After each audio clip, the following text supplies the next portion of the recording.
the number of people joining is climbing, which is great to see. So I think we'll start very shortly. Arne, could you are you recording? Yeah, recording. Can you hear me okay? Yes. Hi, Albrecht. Hey, good to see you and good to see everybody. Welcome. Yes, welcome everyone. So this is the Pearson Business Book Club. My name is Eloise Cook and I'm the publisher for the professional business lists at Pearson. Each month at the book club, we choose a Pearson business or personal development book and we invite the author or authors on to discuss it. And they'll also be giving a masterclass on a key concept from the book. So we're recording this, and if you need to leave halfway through, the video will be available to watch on demand at the book club website. So the exciting stuff. Today's book, our book of the month, is Solvable by Arnaud Chevalier and Albrecht Enders.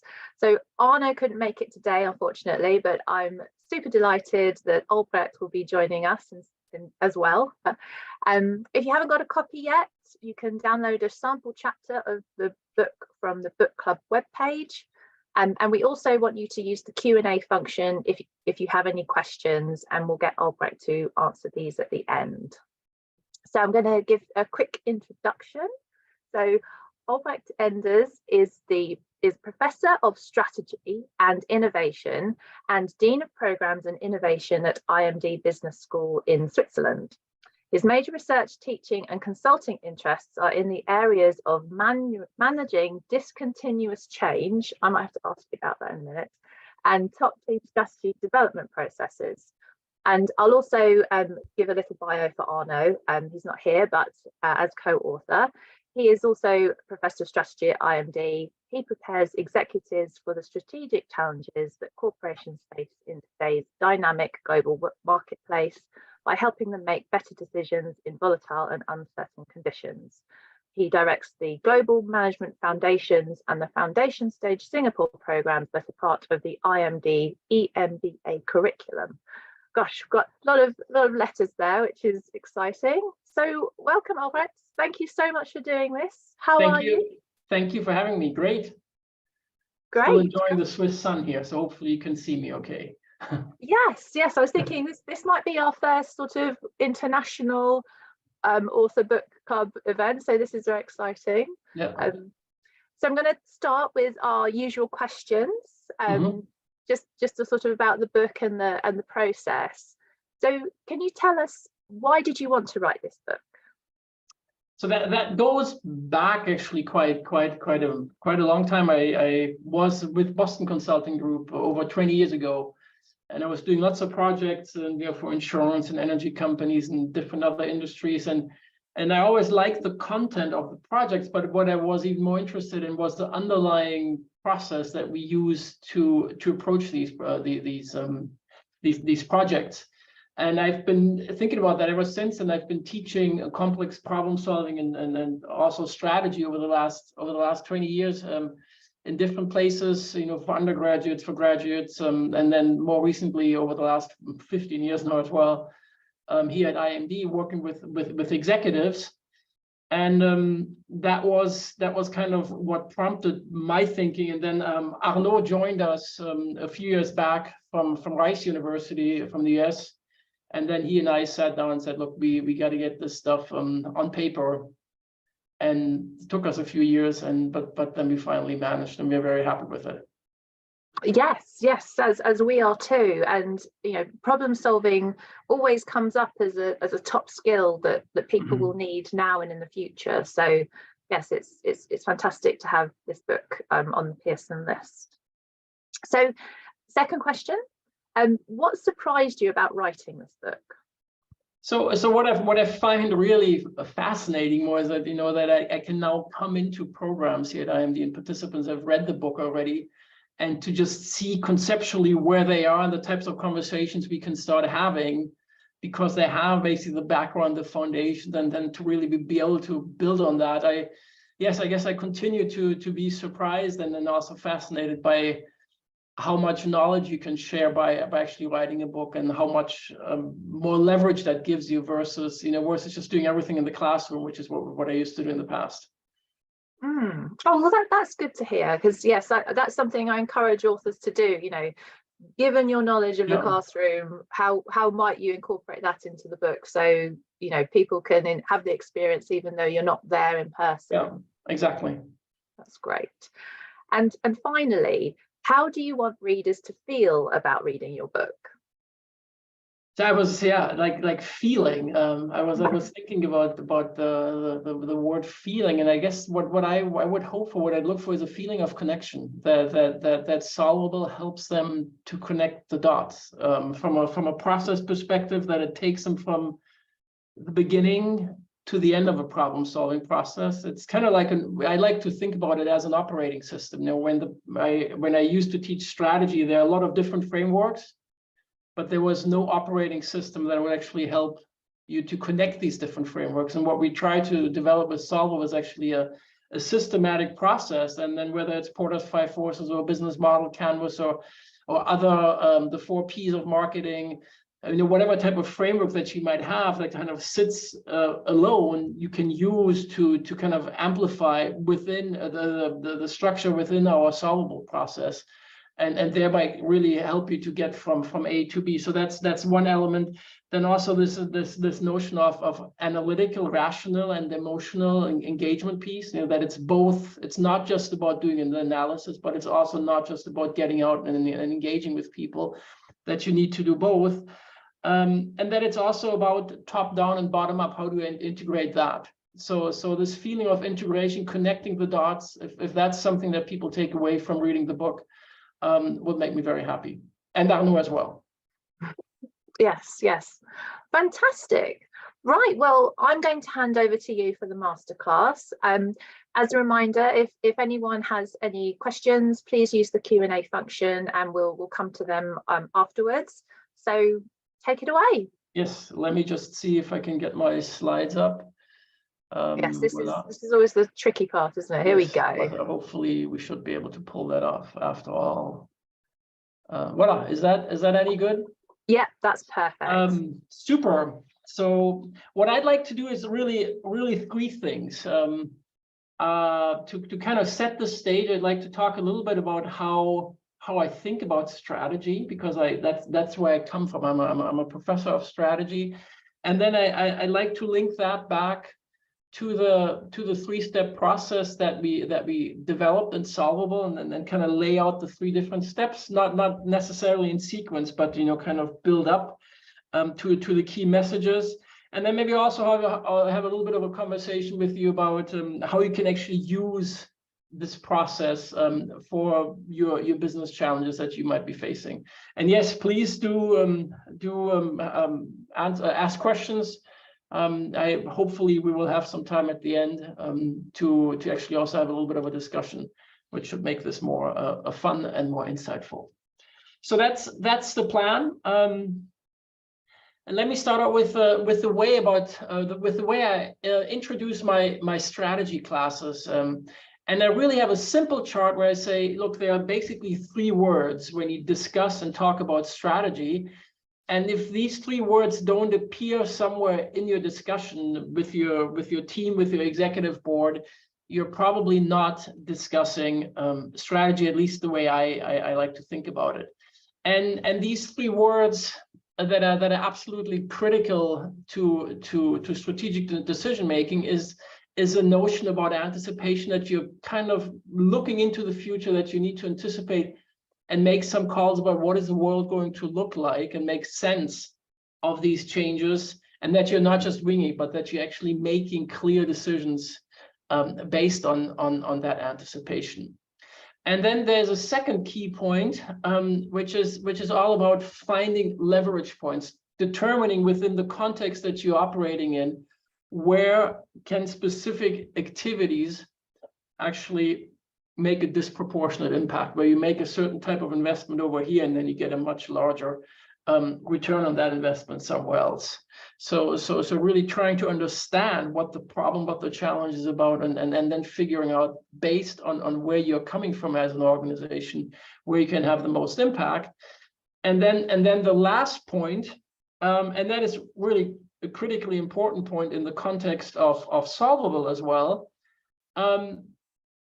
figuring out where do we actually put our scarce resources, behind which leverage points, so that we can actually make or have a real visible effect to our actions, and ask the key question there: where do you concentrate your limited energy and resource, which means that you'll be saying no probably to most ideas, most initiatives that are being brought to you by your colleagues, by your peers, by your employees, also by the ideas that you might have floating in your head.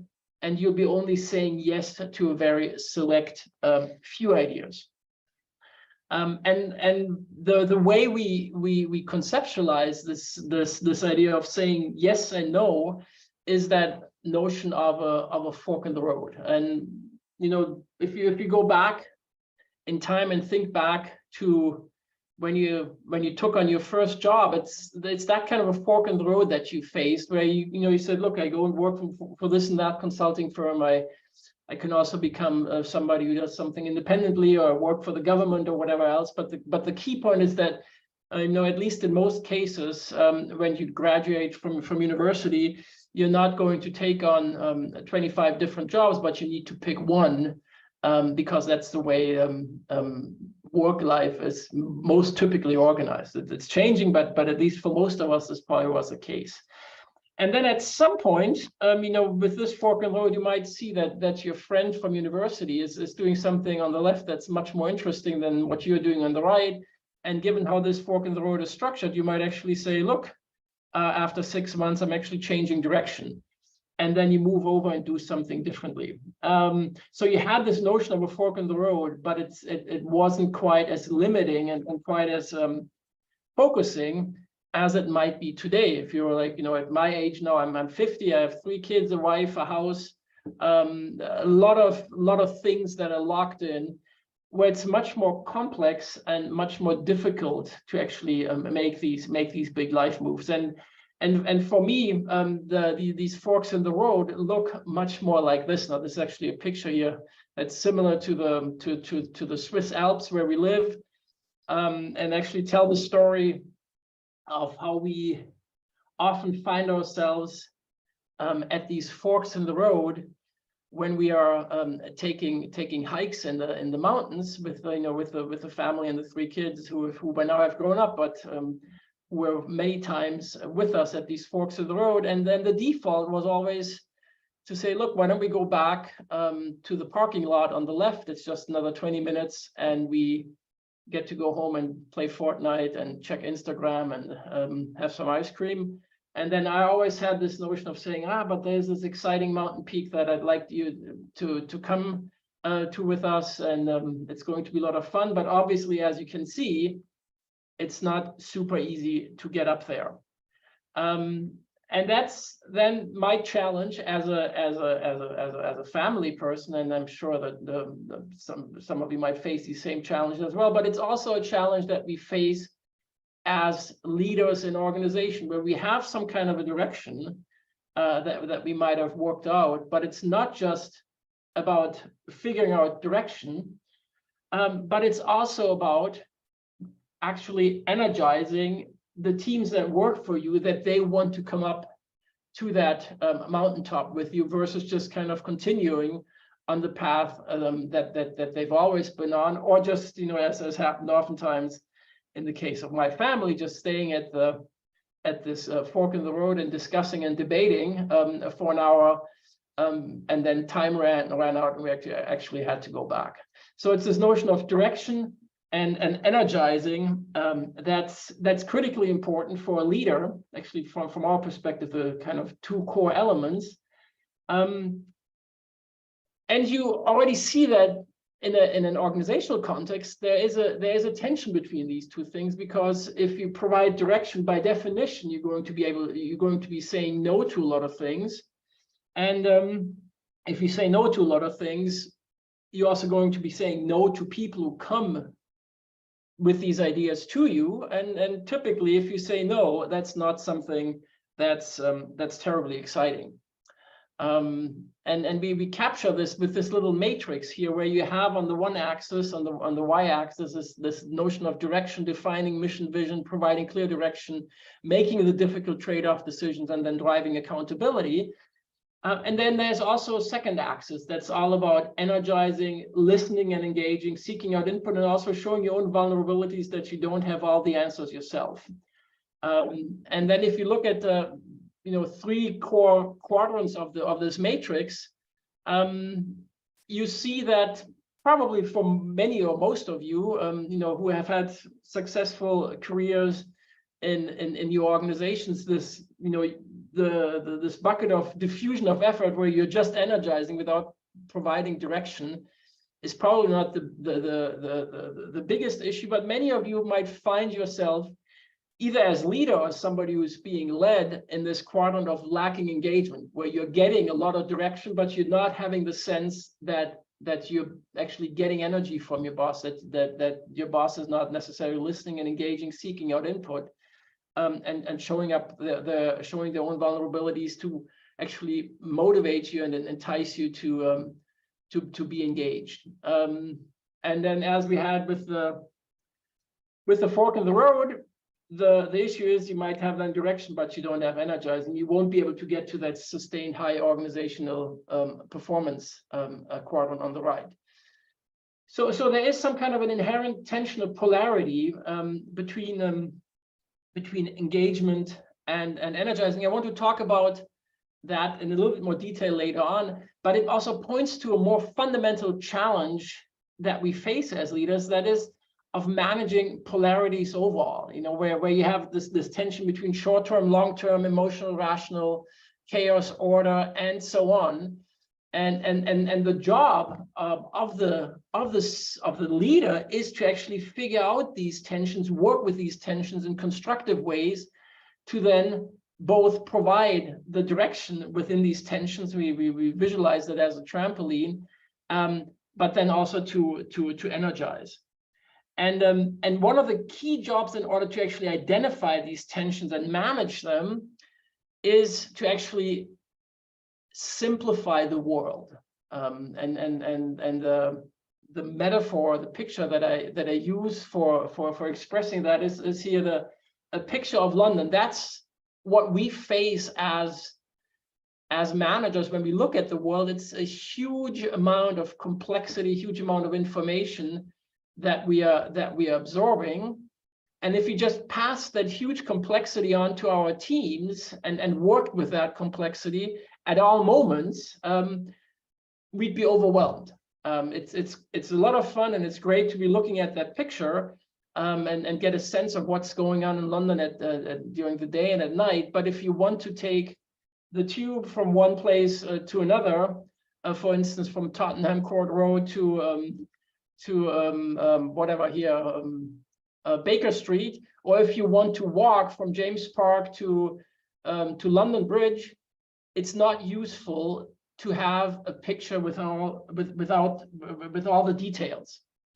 Instead, what you need to have is some kind of an abstract map that focuses on everything that's important, but leaves everything that's not relevant and not important out, so that you only focus your team on those things that matter. Obviously, that's something that's debatable, because if you come up with a tube map and you actually want to walk, the map is still not going to be very helpful. So you want to also have some kind of discussion about which map you want to use. But unless you have some kind of a map that breaks down the complexity of the challenge that you're facing into something that's simpler and more focused on the key issues at hand, the likelihood that you get from point A to point B is actually much lower than if you have that kind of a map. And when it comes to this notion of the fork in the road, the one tool that we found to be extremely helpful to have managers work out what the tensions are, what's pulling you into different directions, is actually a simple decision matrix, which we talk about quite a bit in the book, where you map out your options and your criteria on these two axes, and then go about evaluating the different benefits and drawbacks of these options. And there are, going back again to this notion of direction and energizing, there are a few points that a matrix gives you above and beyond the things that you might typically think about. So first of all, it gives you direction by ranking different options according to pre-established criteria in a transparent manner. So the point that we want to make here is that it actually helps you to step back and disconnect the deciding from the framing, where you first get all the material out and only then decide. And the second one is that you don't just say yes to something, but you also very explicitly say no to other potential ways of pursuing the same kind of goal that you might have. And that's critically important, that you not just say yes, but you're also saying no, or you're also saying at least not now. And that's really the only way how you can get that in a systematic way is by using that kind of a tool. And then the second point relates back to the energizing aspect. And there the key point is that the matrix actually helps you to integrate the perspectives of multiple different stakeholders, both with regards to what kind of options they might desire and also which criteria might be relevant to them. So you want to make sure when you create this matrix that you're not just doing that on your own, but that you're talking to those stakeholders, first of all, that might have interesting and relevant perspectives, point A, and you also want to integrate those stakeholders that you need later on when you actually need to implement the initiative that you have in mind. Because these people need to be somehow brought on board, especially if you say no to what they have proposed and you end up pursuing another plan of action. And what the matrix, and that takes me to the second point, what the matrix allows you to do is that you can carefully debate and discuss that you've thought through the trade-offs that come with different options, because you've actually looked at the different criteria that come with different options. So whether it's not just about costs, not just about revenues, but there might also be something about link with the company, cultural values, whatever it is that matters to the organization. You can integrate these perspectives into the matrix, and overall, what you hopefully will be able to do, and that's in the end one of the key points how you can manage the tension or the polarity that we talked about early on between directing and energizing, is that if you actually have done a good job at developing this matrix, you can say no to people and you're able to explain the why you made that decision, why there might be certain downsides to the option that you chose, why there might also be certain upsides to the options that your colleagues preferred, and why, on balance, you believe that your way forward is the most promising way to do so, or most promising way forward. And with the hope that by doing so, you create a sense of fair process or procedural fairness, as we call it. So that when the folks listening to you, step back, that they say, look, I might not agree with what you've come up with, but what I do sense is that you have listened to me and you've taken my perspectives into consideration when you made your decision.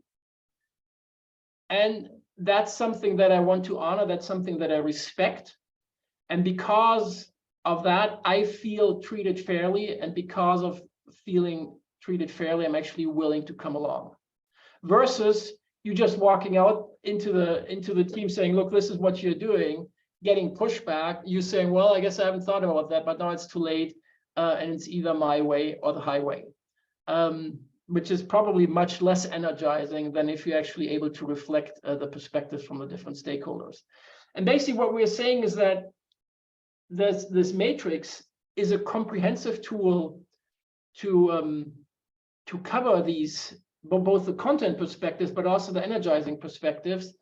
And that if you do it well, you're not just coming up with a better solution, but you're also much better positioned to actually have good conversations with your team and thereby engage them. So that's one aspect about the matrix, and then there's actually a second point. When you've done a good matrix and then made a good unbalanced decision, it also opens up different types of possibilities, how you might go into communication situations where you actually might be standing in front of 100, 200 people of your organization and need to tell them why you made, or what decision you made and why you made it.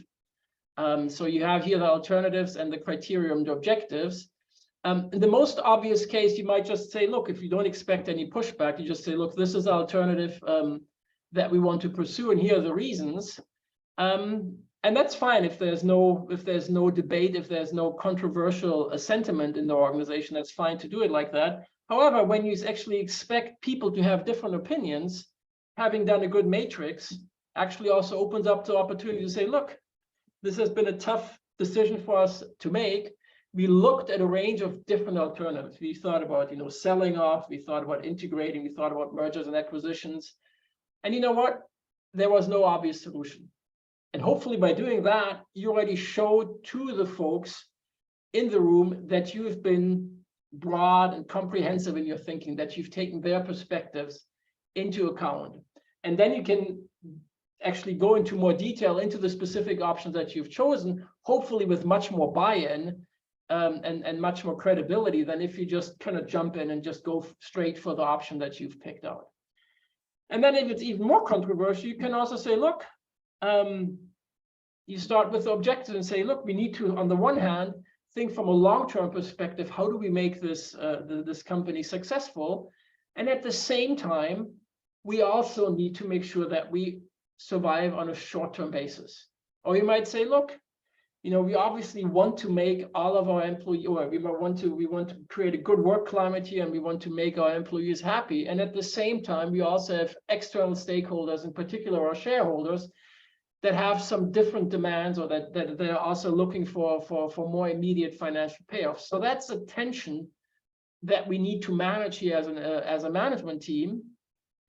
And the moment you actually get the buy-in from your audience, that the tension that you need to manage, that this polarity is something where there's no obvious solution to, again, this will make it much easier for you to then actually go into the conversation and the presentation about which are the best alternatives, and which one actually makes, on balance, the most sense, satisfying most of the demands from your different stakeholders.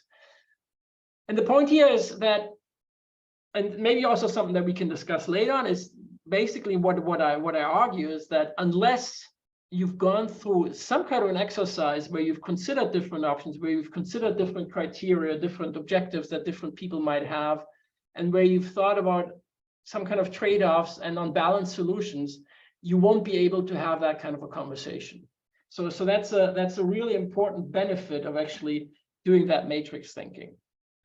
One pushback that we oftentimes get is that people say, look, I went through this matrix exercise, and it looked academically really good, but some of the discussions that we were having in the team were about really different topics, and somehow the matrix got pushed to the side because the issues that we actually debated weren't actually reflected in the matrix, and that's why they think the tool isn't any good.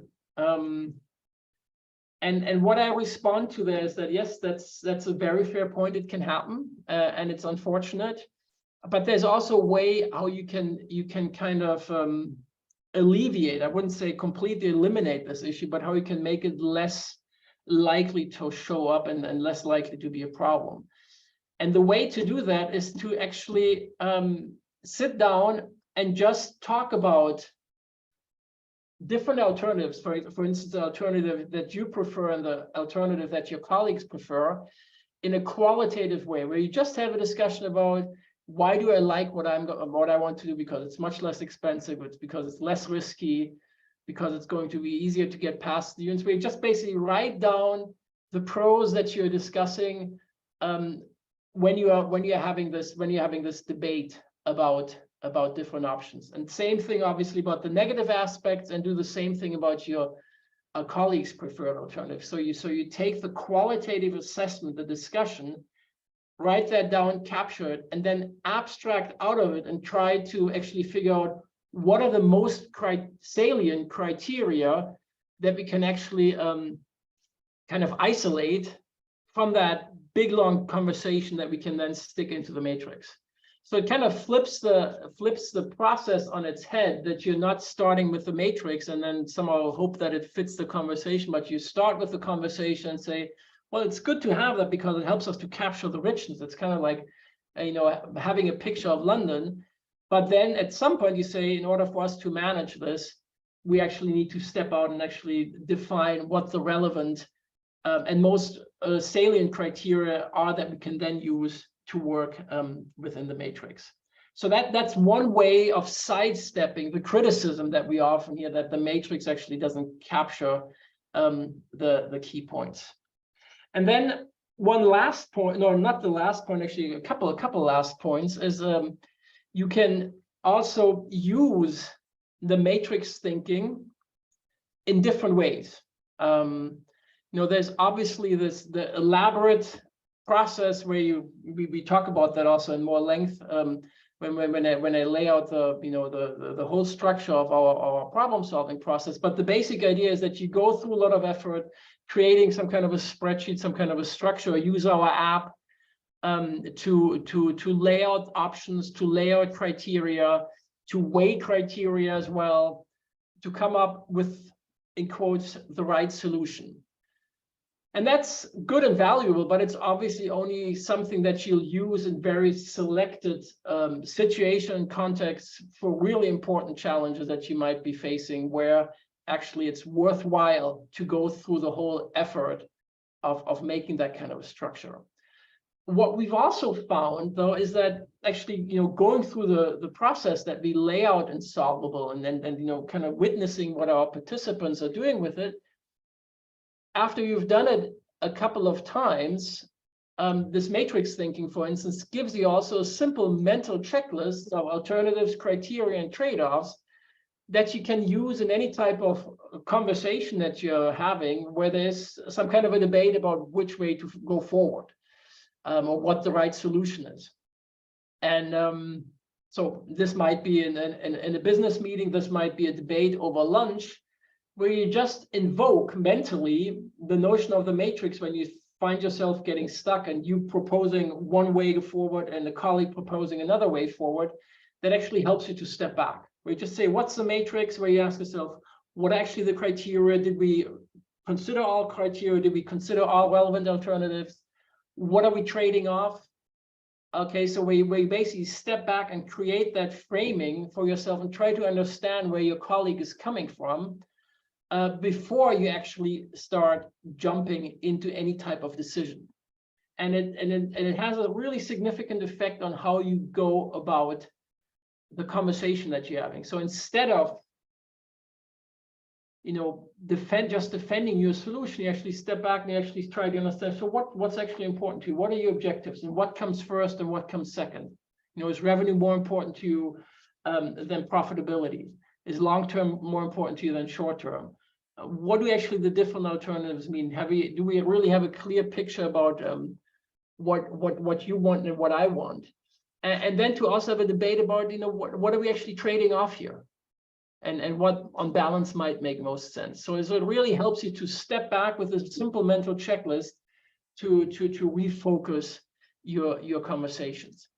And then if things go well, actually going through this exercise of mapping out the tensions of your matrix might also help you to actually come up with new solutions that you actually haven't thought of, because you actually are able to clearly identify the tensions that you're facing and the trade-offs that you're facing with different types of alternatives, and to then say, well, maybe there is a third or fourth alternative that we haven't thought of and discussed yet, but because we are so clear about what the tensions are that we are facing, we actually have that opportunity do that now. And then and to illustrate that, I just want to mention a really nice example from Germany that kind of captures the essence of this notion of integrative thinking, as Roger Martin, the professor who came up with that idea,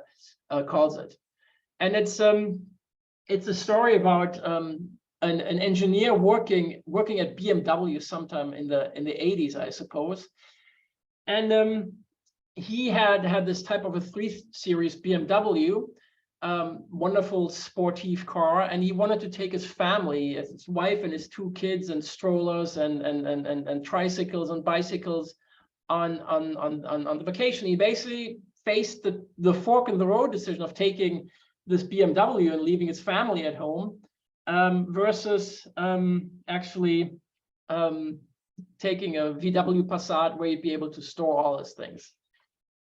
And the interesting thing is that he noticed these tensions between the two different ways forward. And instead of going for one fork in the road or the other fork in the road, he just said, look, maybe there's something else I could do. And he just chopped off the back of an old traditional 3 Series BMW and installed his own back.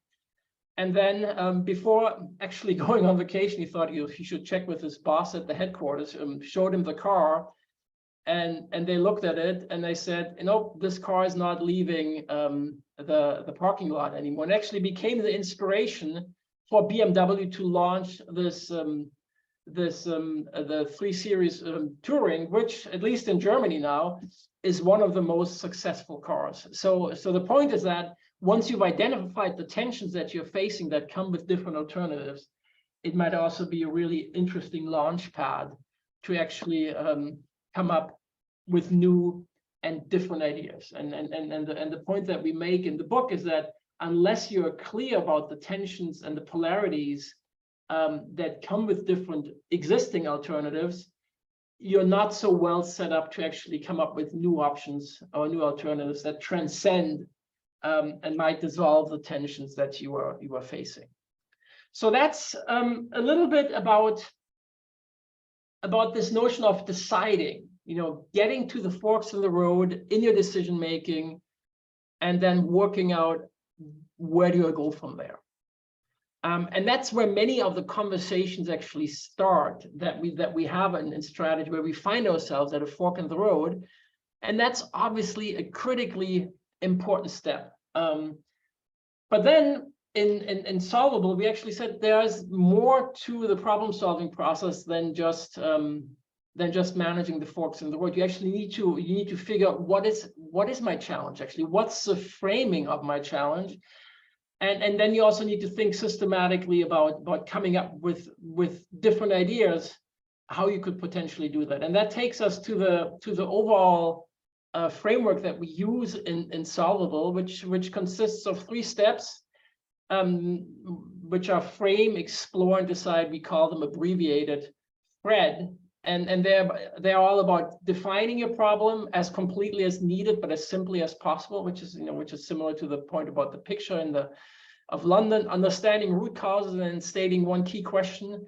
It's about exploring what could you do to address the problem. So kind of being expansive in your thinking about potential solution spaces and organizing potential alternatives. And then step 3, which we just discussed now at length, think about what do your stakeholders want, working through the trade-offs, and then choosing the most compelling alternative. And then throughout the process, as hopefully I made clear at the beginning with the picture, it's not just about this analytic process of framing, exploring, and deciding, but throughout that entire process, it's also about how to actually engage with my important stakeholders, both to get their ideas, that helps me to inform that process, but then also to energize them in a way that they will want to help me later on to actually execute on the decision that we made. What I want to do now for the last few minutes is to just dive a little bit into these 2 other steps and show you some of the key tools that we are using there. And then obviously, hopefully, you also have a chance to go into more detail with these different elements when you go through the book. So let's look at this whole notion of framing first.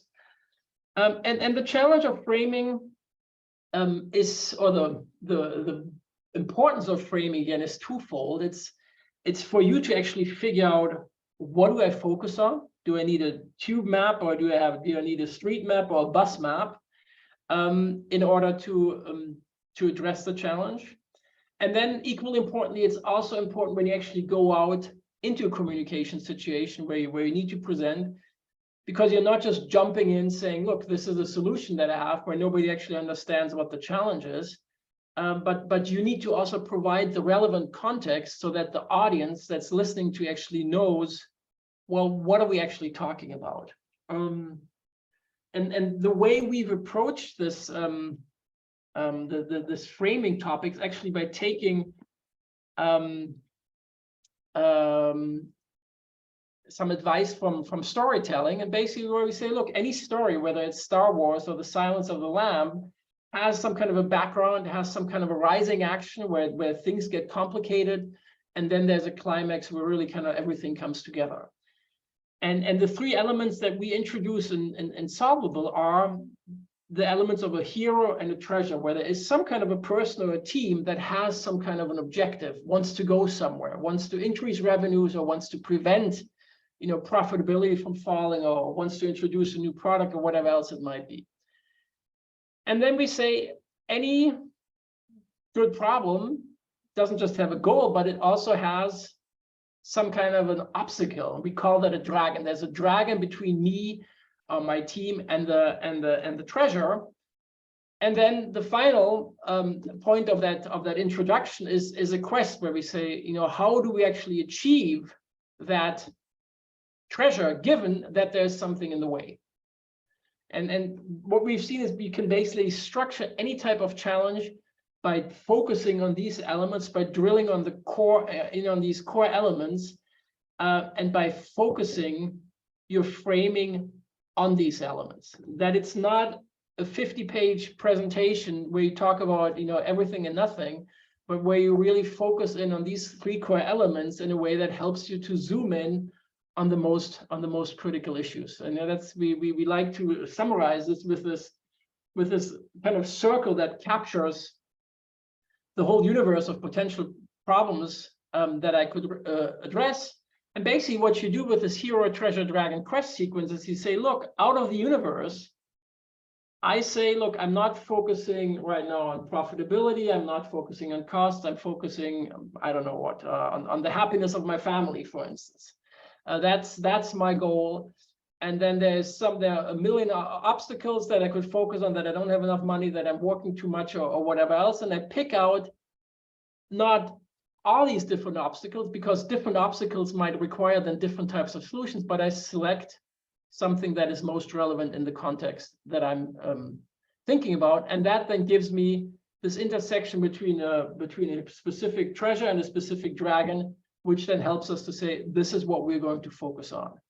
And we found that to be extremely helpful, both when it comes to the problem solution process, because it actually helps you to focus the problem solving on something specific versus looking at everything and nothing. And equally importantly, we found it to be very helpful to use that kind of a structure when we actually need to go out and communicate to the teams who are working with us. So that hero, treasure, dragon, quest sequence is something that we talk at length about in the early chapters of the book, explaining how you can do that, showing different examples from different industries, and discussing why, how it's done and why it's useful in many different contexts. So much for the framing. And then there's also this whole element of exploring, actually not just jumping to solutions, taking the first kind of solution that comes to your mind when you've completed your frame, but actually going more broadly. And there are different ways of doing this. You could just sit down and write up a list of different ways of how you can manage your work-life balance in a more intelligent way, and that's fine. But there's also another way how to do that we like to apply, and that we make our participants work with, which are these how maps, as we call them. We basically try to push option spaces in a systematic manner, and create these mental buckets that help us to think much more broadly than we otherwise might be. So this notion of structured how maps is something that's central to the book. And we don't say there's one right way of doing it, you know, whether it's organized or unorganized, but the point that we are making is that you want to know these different ways of doing it, and you want to be able to move back and forth seamlessly in order to push your option spaces or alternative spaces.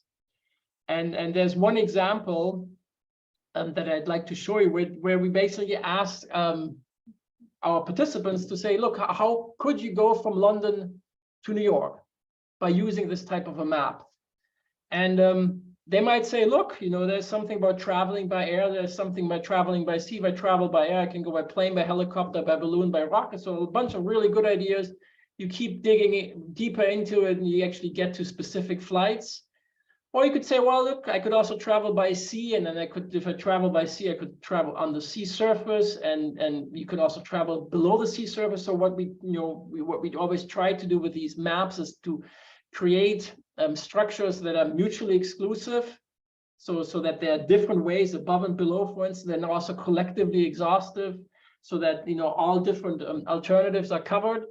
And that's a great list of different ways of doing it. But once you actually get this out, you might also say, look, maybe there's also different ways of cutting this map. And I could, for instance, say, you know, there's a conventional way of traveling, or there's an unconventional way of traveling. If I travel in an unconventional way, I could travel by land, I could do teletravel. And the point is that by making these maps, hopefully you'll be thinking much more broadly than you'll be thinking if you just made that list, and you'll be also able to manipulate these lists and change them in a much more systematic way. So that's the second point about exploring options, where we are making extensive use of these maps, and we explain also in the book in a lot of detail how to go about making these maps in an intelligent way that helps you to be more broad in your thinking. And that kind of takes me to the wrap-up slide here, or to the last couple of wrap-up slides, where we basically say, look, you know, when you think about different problem-solving methodologies, you have on the left-hand extreme, you have your gut level and your managerial experience, which is obviously a great and important thing. And then on the far right, you have, you know, complex problem-solving tools that allow you to do a lot of different things, but they might also take a lot of time and a lot of effort to actually implement, and then we rarely see them actually being used in boardroom discussions, for instance. So you see these two kind of opposed trajectories, where, you know, the systematic insight obviously goes up the more tools you use, but at the same time, effort and time goes up. And the pitch that we make in Solvable essentially is that by using the frame, explore, decide process, we have a sweet spot, where on the one hand, it provides you with more systematic insights than you would get if you're just relying on your gut level, especially when you're working on challenges that are new and different, where your gut level, where your intuition might not be so usable and suitable. But on the other hand, it's something that's relatively easy to use. We have an app that we lay out in the book, but you can really go through all of these steps also on the back of a napkin, and hopefully get much more insights than if you're just using your intuition. So when you're balancing effort and time and systematic insight, our pitch to you is that this process gives you a nice combination of both of these objectives that you might have. I'm mindful of time. We have 10 minutes left. I would like to kind of leave it there, encourage you to take a look at the book, and now see if there are any questions, and hopefully I'll be able to answer them. So I'll stop sharing, and Eloise, maybe you can manage the Q&A. Yes, thank you so much. That was really interesting, and I've made a few notes myself. I really appreciate you walking us through the framework there. So yes, if you have any questions, just pop them in the Q&A. We've got a few coming in, so I'm going to fire away now. really interesting presentation. I don't have any specific questions, but I did like the idea of the direction energized matrix and how that maps to engagement, which is a hot topic at the moment. Thank you. Yes. So I mean, like again, maybe for also something for you to comment on. This notion of like basically what we're saying, the two key jobs of the leader in an organization is to work out which way to head, not necessarily by coming up with ideas by herself or himself, but by sorting through ideas, but secondly also to take people along and creating that sense of fair process seems to be something that's critically important in that context. So thank you. Yes. Other thoughts? And here's another one. How do you decide what are the most important factors to consider when looking at criteria for a decision matrix? So that's it's a super good question, and it actually it becomes like a recursive loop, because you could technically make a matrix. You could use another set of criteria to decide which criteria are actually the most important one, and then you can kind of keep digging deeper and deeper and deeper without ever getting to an end, because you can always keep asking why. What are the criteria for deciding between those things? So as a practicing manager, at some point you just need to say stop and say, look, who are my most important stakeholders who actually have responsibility for that, for this initiative? Whether it's the management team, whether it's the board, and to then have a conversation, what matters to those people. And they, in a way, define the priority, but at the same time, you want to then also be including the objectives of other stakeholders as well, who might be less important, but you want to be able to explain the trade-offs to those stakeholders so that they feel heard. That you don't just say, well, the top team said this, that's why, but you say, look, we see the tension. There is something about, the unions, there's something about, the social contract that we have. And at the same time, what's most important to the management team at this stage is that the company survives. And that's what drove our decision-making. And then if people buy it or not, that's a second question, but at least you want to be able to explain where you're coming from. And having a sense about what comes first and what comes second, and not just saying, look, everything is important, is at least an interesting thing to think about. Great. Here's another one. What is recommended when there is no debate on what and where is the problem and what should be done? For example, when a team accepts everything but express helplessness to settle with non-ideal workaround in the given context and available resources. So the people aren't pushing back openly. Yes. So basically, they're just kind of going along. Yeah. Well, I would probably I think there are probably like a whole lot of other issues that you might want to look at from just an organizational culture perspective. But I would probably let them step back and articulate their own perspectives first, and have them put stuff on paper, have them debate things amongst them before kind of imposing your view on them, just to get a sense of where they're coming from, whether they're actually genuinely agreeing with you, or whether they're just not voicing their dissenting opinions. And that really is a process management question then. Sure, yeah, that does sound like a lack of engagement for sure. Yes. Yeah. And here's another one. Are there any tools we can use to generate ideas or solutions to problems? So any other tips or suggestions? So I think in chapter 6 or 7 we talk about that at length. So and basically we structure it as like top-down processes and bottom-up processes, and then the top-down process being using the maps and using different types of cuts for these maps as well.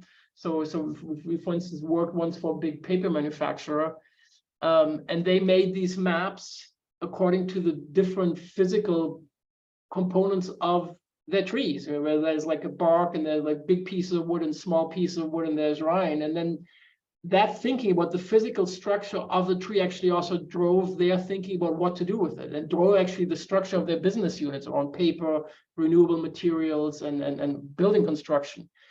And then they actually had a new person coming in who was not a traditional forest person, but was a biochemist. And that person didn't look at the tree in terms of its physical components, but looked at the tree in terms of its chemical components.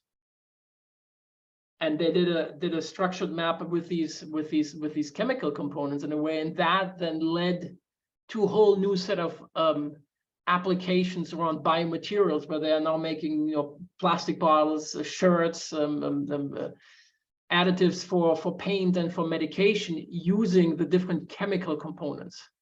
So these maps help to kind of challenge the way you structure the world and how you come up with ideas and options. And then there are obviously also a lot of bottom-up ways of doing that, where obviously the laundry list is a really simple one, but there are a number of other techniques that we discuss in the book, that, like analogies, for instance, that you can use to kind of jumpstart your thinking about developing more creative ideas. Fantastic. Great. Right. Well, I think that's it for the questions. So I'm just going to share my screen again, just in case people want to stay in touch with you and Arno. We've got some of your social media details here. So if you want to get in touch, I'm offering on your behalf. If anyone wants to get in touch and connect, please do. I'm sure they'd be lovely to hear from you. And yes, reach out, but send. I'm getting lots of requests. Please add a message that you're part of the webinar, and not just sending out some random request. And I'm always happy to connect. Yes, the password is book club. Yeah. Right, and thank you so much, and thank you to everyone attending, and for those watching on demand. I've had a question in the chat. This video will be available on the book club website, so we'll post that in the next few days. And I hope you'll be tuning into our next session. We're running it a week earlier than normal because of the holidays, so it will be on Tuesday the 13th of December at 2 p.m. UK time, and our book of the month will be F Work, Let's Play by John Williams, and his masterclass will be on how to do what you love and get paid for it. So hopefully that will be something nice for everyone to sort of go off onto their holidays if they're having them. So please sign up for our mailing list, and we hope to see you next time. Sounds like some forks in the road there as well. yeah. Thank you so much for your time, Albrecht, and yeah, really useful. Thank you. Goodbye. Bye-bye.